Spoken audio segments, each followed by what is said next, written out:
What's going on, everybody? Welcome to my channel. My name is Colin Brandon, and today we are talking about the college football playoff. And you know what I think the changes that need to be made are, because it's obviously a flawed system. But before we get into that, I appreciate you being here. If you guys could subscribe, like, turn on, post notifications. You don't have to do that. Just like and subscribe. That'd be awesome. But you can also wait, till you've actually seen my entire body of work, and you can do it at the end too. I understand. You know what? I believe that you need to take into the account the entire body of work. So if you want to like and subscribe at the end, that's fine too. Let's get into it. Okay, so to me, and I think to the vast majority of other people that aren't fans of, either Clemson, Ohio State, Notre Dame, Georgia, like all the teams that get the benefit of the doubt, you might be a little upset right now, and that's fine, okay? Because I believe, along with you guys most likely, that the playoff is a flawed and unfair system. The mission statement of the college football playoff is to get the 4 best teams in. And I honestly believe, that's the wrong mission statement, okay? Because to get the 4 best in, what if, and I know that college basketball is an entirely different beast, but what if the mission statement was to get the 64 best teams, the 68 best teams into into March Madness? What fun would that be? All the first round games might be closer, but we see it. We see upsets. We see stuff like that. And I know that upsets are way less likely in college football, so I'm not saying that we have a 68-team tournament, 64-team tournament, whatever, in college football. No, because I understand that that's just not reasonable. It's a different beast. There's a lot more factors that go into an upset in college football than there are in college basketball. But I'm just, using that as the example. I believe that there needs to be some sort of automatic tie-ins, and there just needs to be some other changes that I'm going to cover as we go along here. So let's talk about, first off, the BCS. And back in the day, the BCS, I was adamantly against it. I thought it was unfair. And you know what? I even did a presentation in high school, my sophomore year of high school, about why the BCS, needed to be abolished, because it was just an absolute travesty that they were letting computers pick who plays in the national championship instead of letting it play out. And now that we've seen how it actually plays out, part of me kind of wants to go back. Because it's kind of, you don't know what you had till it's gone. And I think that we actually had it pretty good, because it was honestly pretty fair. So I did a bunch of research and tried to figure out what the BCS selection process was, how they got their rankings, how they decided what teams got into the national championship, because that was something that I never really even fully understood. And I'm sure that a lot of people out there don't understand it either. And so if you're one of them, you're in good company, okay? So let's get into it. So the standings were determined by a 3-part system. One was the Harris poll.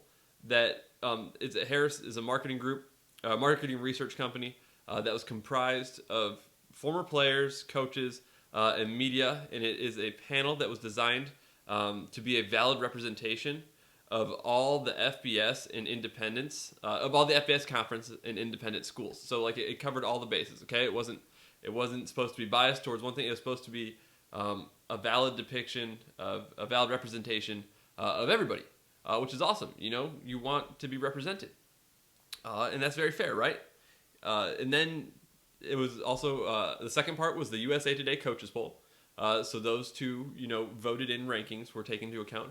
And then the last component was a 6-part computer rankings. Now, all of these computer rankings had different algorithms. So, for example, one would take into account how good a team is year over year. We know that Alabama and Clemson have been good for a few years now. So we're going to take that into account going forward. And then the other one only took into account the games that teams had played in that year, what the score was, and where the games were played. And then you average all 3 of those components together, and there's your rankings. It sounds pretty fair to me, okay? I didn't like it back then, but now looking back, it makes a lot of sense. You are not just relying on the rankings of a certain group of people. You are taking the rankings of multiple groups of people, and then adding in some advanced analysis rankings from these 6 computers, and you get your rankings. Now, we've talked about how the BCS, used all the computers, the people, and averaged them all together. Now let's talk about what the playoff committee is. Who is the playoff committee? It's a 13-person committee, okay? And the responsibilities are to, let me read this for you, okay? I took this directly off their website. The responsibilities of this 13-person committee is to rank the top 25 teams and assign the top 4 to semifinal sites, create competitive matchups, and as you guys will find out later, as far as the college football playoff goes, the matchups have not been very competitive. But we'll get to that, okay? The exact statistics we'll get to, and how not competitive that they have been. Another responsibility is to attempt to avoid rematches of regular season games and repeat appearances in specific bowls. You guys, I forget the exact stats, but out of there's only been 11 teams actually in the college football playoff. And I think of those 11 teams, what was it, 3 or 4 have won?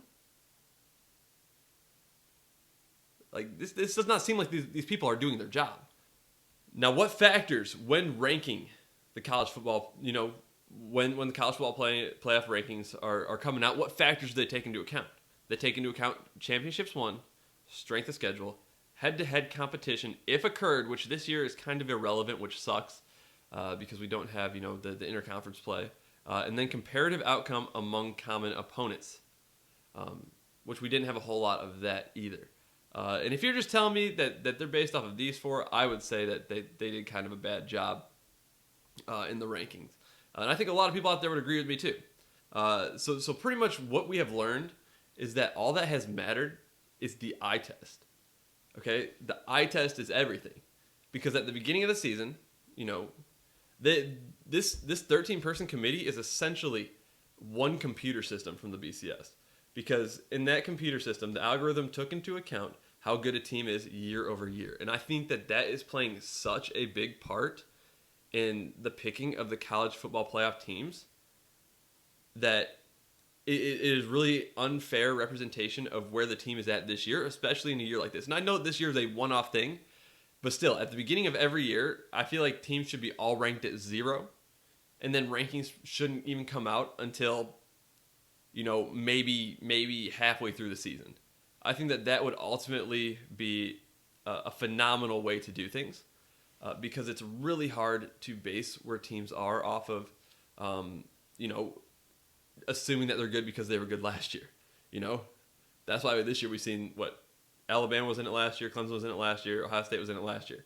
Now, I firmly believe that 2 of those teams are the best teams in college football.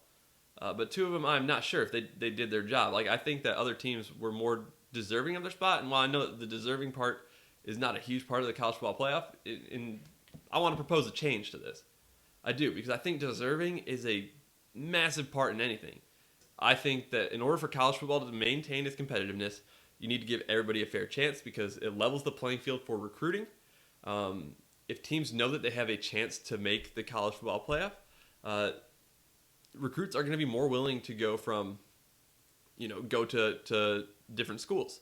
Because right now we're seeing this massive exodus from California, high schools where California football is pretty good. But we're seeing, the California kids, they're coming to Clemson, they're coming to Alabama, they're going all over to East Coast where they have a chance to make the college football playoff. And I don't blame them, that's what I would do too.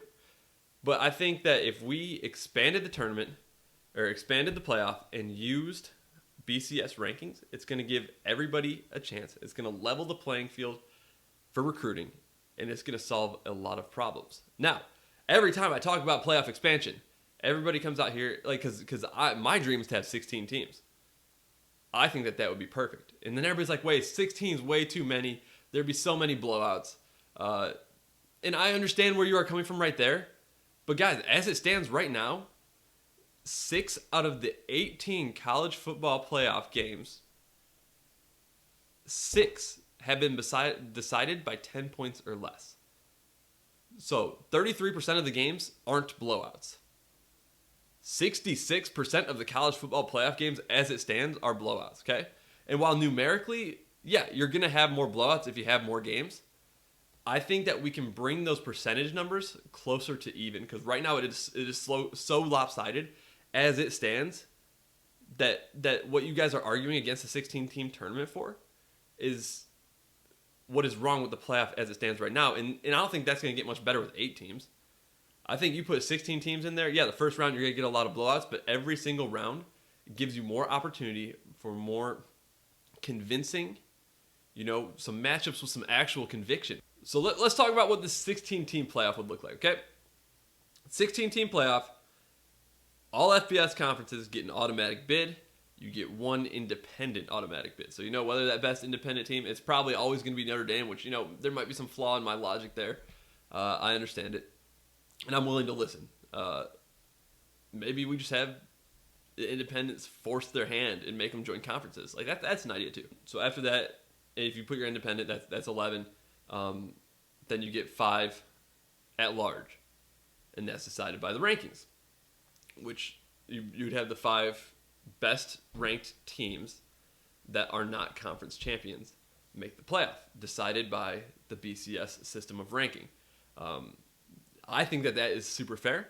Yeah, the 116, the 215, those games, that they might be pretty lopsided, but it honestly is not going to be much worse than it is right now, and it's going to create for more compelling matchups down the stretch. And I think that it would make the matchups, as the bracket gets smaller and smaller, better and better.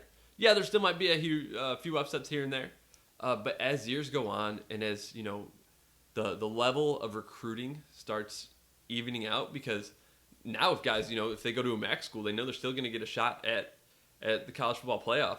The talent, I think, is going to get deeper there than rather have some good guys go ride the bench at Oklahoma for 4 years just because they want a shot to play in the national championship. So I think 16-team tournament. What do you guys think? Drop a comment. I think that it would fix a lot of problems, especially because as of right now, I assume that 18 playoff would still be under the 13-person, voting thing, what the college football playoff is doing right now, rather than what the BCS has done. So ultimately, BCS rankings, 16-team playoff. That sounds like money to me. Be a lot of fun. Be a lot of intrigue there. You get some good matchups. Yeah, early matchups would not be close for the most part, but who knows? We saw a 16-team beat a 1 seed in college basketball, which we thought would never happen. Who says that the 16 seed can't beat a 1 seed in college football? I know it's a lot less likely, but at least give it a chance to play out. All right, thank you for coming. Appreciate you watching this far. If you guys liked the video, make sure to leave it a thumbs up. If you haven't subscribed yet, please subscribe. That would really mean a lot. And I'm taking suggestions, so if there's something you want me to talk about, be sure to drop it in the comments, and let's keep this thing going.